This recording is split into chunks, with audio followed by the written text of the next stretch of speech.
नमस्कार दोस्तों, स्वागत है आपका आज के इस वीडियो लेक्चर में।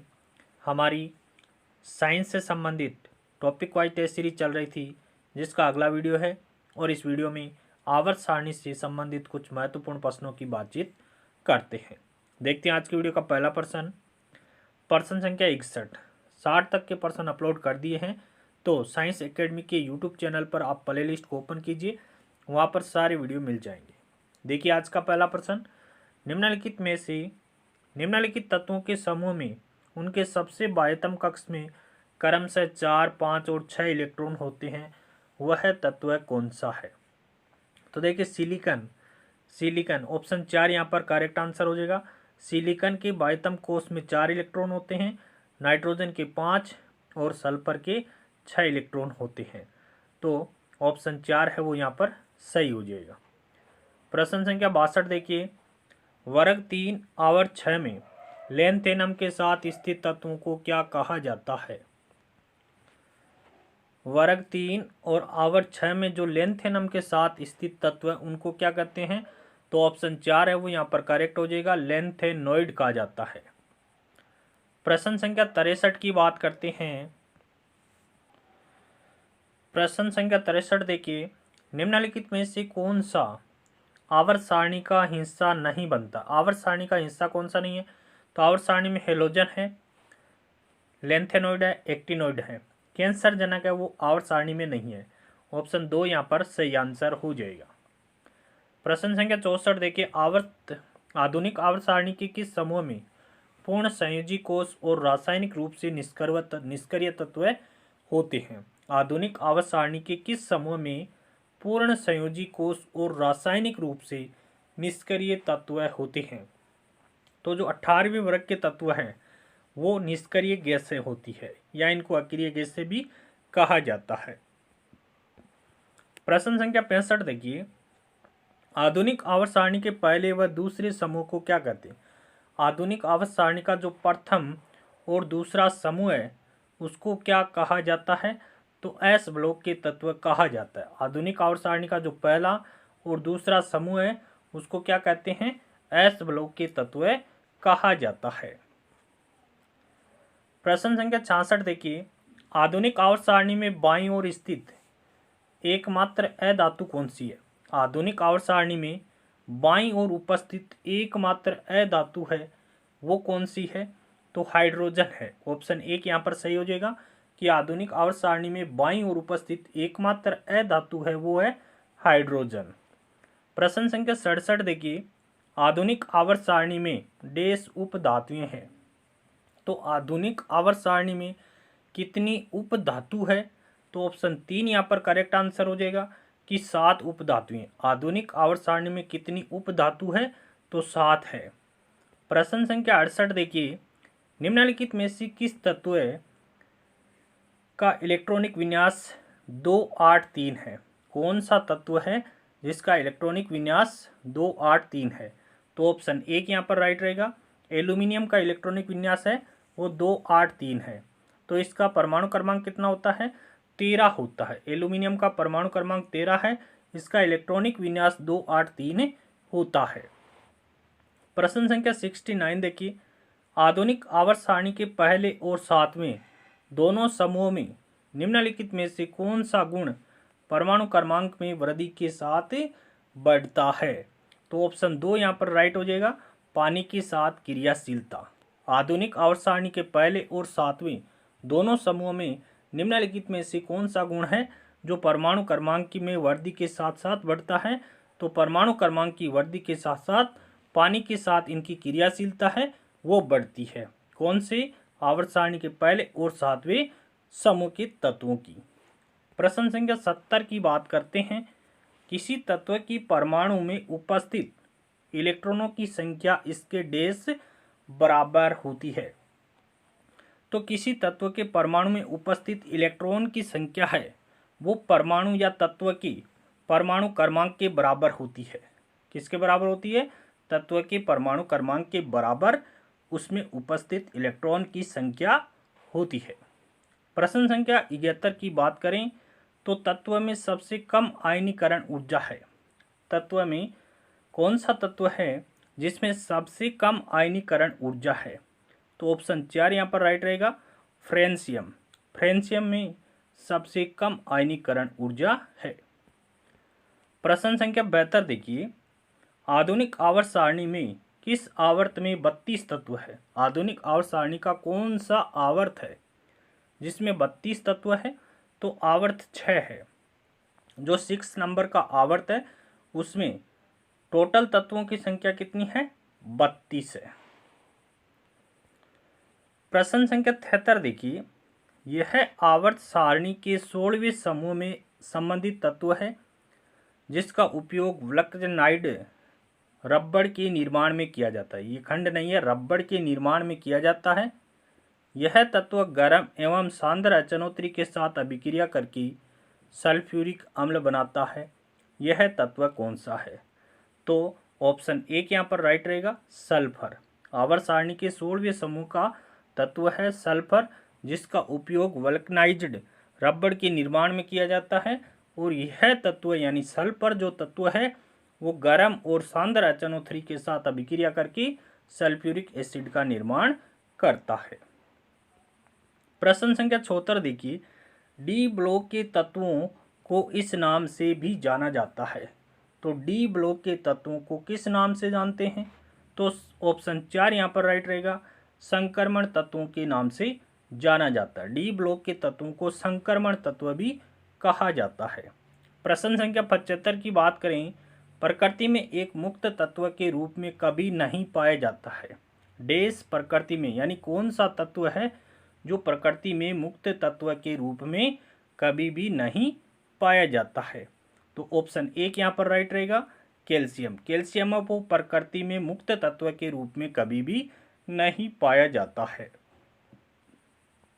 प्रश्न संख्या 76 की बात करें, परमाणु संख्या वाला तत्व सारी ऑक्साइड बनाएगा। यानी कौन कितने परमाणु क्रमांक वाला तत्व है वो सारी ऑक्साइड बनाएगा? तो ऑप्शन 4 यहाँ पर करेक्ट आंसर हो जाएगा कि परमाणु संख्या 11 वाला जो तत्व है वो सारी ऑक्साइड का निर्माण करेगा। कौन सा? परमाणु संख्या 11 वाला तत्व है वो सारी ऑक्साइड का निर्माण करेगा। तत्व का नाम क्या है? सोडियम। और सारी ऑक्साइड कौन सा हो जाएगा? NaOH हो जाएगा। प्रश्न संख्या 77 की बात करें, निम्नलिखित में से किन परमाणु संख्याओं वाले तत्वों का युग्म समान समूह से संबंधित है? ऑप्शन 2 यहाँ पर राइट रहेगा, 13 से 31।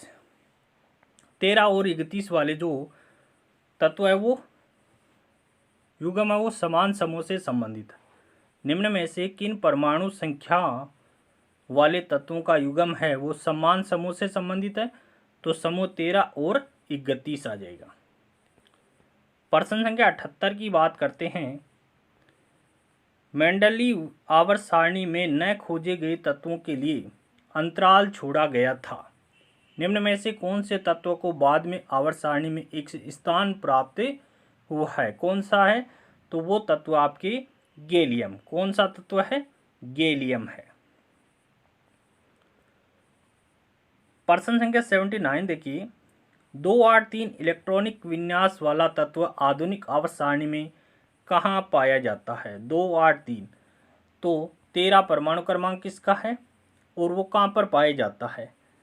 तो देखिए आवर्त 3 में पाया जाता है। ऑप्शन 2 यहाँ पर करेक्ट आंसर हो जाएगा कि 283 यानी परमाणु क्रमांक 13 वाला जो तत्व है वो आवर्त सारणी की आवर्त 3 में पाया जाता है।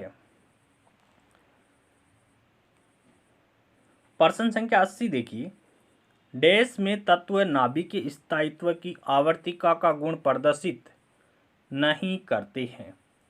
तो N/P अनुपात। ऑप्शन 1 यहाँ पर करेक्ट हो जाएगा, N/P अनुपात में तत्व नाभिक के स्थायित्व की आवर्तिका का गुण प्रदर्शित नहीं करते हैं। प्रश्न संख्या 81 देखिए, परमाणु क्रमांक 17 वाला एक तत्व नीचे दिए गए किस परमाणु क्रमांक के तत्व के समान विशेषताएं रखेगा? तो ऑप्शन 1 यहाँ पर राइट रहेगा कि 35। परमाणु क्रमांक 17 वाला एक तत्व है, नीचे दिए गए किस परमाणु क्रमांक के तत्व के समान विशेषता रखेगा? तो परमाणु क्रमांक 35 और परमाणु क्रमांक 17 वाला जो तत्व है वो समान विशेषताएं रखते हैं। प्रश्न संख्या 82 देखिए, मेंडलीव की आवर्त सारणी में निम्नलिखित समूह में से किस तत्व समूह को बाद में तालिका में जगह मिली है, कौन सा है? तो ऑप्शन 2 यहाँ पर राइट रहेगा, स्केडियम, गैलियम और जर्मेनियम, इनको बाद में जगह मिली है। प्रश्न संख्या 83 की बात करें, हाइड्रोजन और हीलियम को डैश में रखा गया है। हाइड्रोजन और हीलियम को किस आवर्त में रखा गया है? तो पहले आवर्त में रखा गया है। हाइड्रोजन और हीलियम को किस आवर्त में रखा गया है? पहले आवर्त में रखा गया है। ऑप्शन 3 है वो यहाँ पर करेक्ट रहेगा। प्रश्न संख्या 84 देखिए, आधुनिक आवर्त सारणी में आवर्त डैश और डैश में कोई उपधातु शामिल नहीं होती है। तो आवर्त 1 और 7 में कोई भी उपधातु नहीं है। ऑप्शन 1 यहाँ पर राइट रहेगा कि आधुनिक आवर्त सारणी में आवर्त 1 और आवर्त 7 में कोई भी उपधातु शामिल नहीं है। आवर्त 1 और 7 में कोई भी उपधातु को शामिल नहीं किया गया है। प्रश्न संख्या 85 देखिए, आधुनिक आवर्त सारणी के वर्ग 1 के तत्वों को क्या कहा जाता है? आधुनिक आवर्त सारणी के वर्ग 1 के तत्वों को क्या कहा जाता है? तो ऑप्शन 3 यहाँ पर राइट रहेगा, सार धातुएं कहा जाता है। आधुनिक आवर्त सारणी के वर्ग 1 के तत्वों को क्या कहा जाता है? तो सार धातुएं कहा जाता है। प्रश्न संख्या 86 देखिए, डैश समूह 17 का सबसे कम अभिक्रियाशील मूल तत्व कौन सा है? डैश, तो ऑप्शन 3 यहाँ पर करेक्ट आंसर हो जाएगा। आयोडीन समूह है वो आयोडीन समूह 17 का सबसे कम अभिक्रियाशील तत्व है। आयोडीन है वो समूह 17 का तत्व है और सबसे कम अभिक्रियाशील तत्व है। कौन? आयोडीन। प्रश्न संख्या 87 देखिए, निम्न में से किस वर्गीकरण के अनुसार आवर्त सारणी में तत्वों को उनकी परमाणु संख्या के बढ़ते क्रम के अनुसार व्यवस्थित किया जाता है? निम्न में से किस वर्गीकरण के अनुसार आवर्त सारणी में तत्वों को उनकी परमाणु संख्या के बढ़ते हुए क्रम में व्यवस्थित किया जाता है? तो ऑप्शन 4 यहाँ पर करेक्ट रहेगा, आधुनिक आवर्त सारणी में। प्रश्न संख्या 88 की बात करते हैं, आधुनिक आवर्त सारणी में डैश की स्थिति के संबंध में असंगति है क्योंकि इस पहले पीरियड के पहले समूह तथा 17वें समूह में रखा जा सकता है। तो आधुनिक आवर्त सारणी में ऑप्शन 3 यहाँ पर राइट रहेगा, हाइड्रोजन की स्थिति के संबंध में असंगति है क्योंकि इसे पहले पीरियड के पहले समूह तथा 17वें समूह में भी रखा जा सकता है। किसको? हाइड्रोजन को। प्रश्न संख्या 89 देखिए, इलेक्ट्रॉनिक विन्यास 2-6 वाले तत्व की पहचान करें। तो परमाणु क्रमांक 8 वाला तत्व कौन सा है? तो वो हो जाएगा आपकी ऑप्शन 3 यहाँ पर राइट रहेगा, ऑक्सीजन है जिसका परमाणु क्रमांक 8 होता है, इलेक्ट्रॉनिक विन्यास 2-6 होता है। प्रश्न संख्या 90 देखिए, निम्नलिखित में से कौन सा अधातु का इलेक्ट्रॉनिक विन्यास नहीं है? अधातु का इलेक्ट्रॉनिक विन्यास नहीं है। 2-8-6 होता है, 2-8-7 होता है, 2-8-5 होता है। अधातु का इलेक्ट्रॉनिक विन्यास 2-8-4 नहीं होता है। ऑप्शन 3 है वो यहाँ पर करेक्ट आंसर हो जाएगा। प्रश्न संख्या 91 और आज का अंतिम प्रश्न भी है, आधुनिक आवर्त सारणी में अंतिम उपधातु कौन सी है? आधुनिक आवर्त सारणी में अंतिम उपधातु है वो है पोलोनियम। अंतिम उपधातु कौन सी आधुनिक आवर्त सारणी में? पोलोनियम है।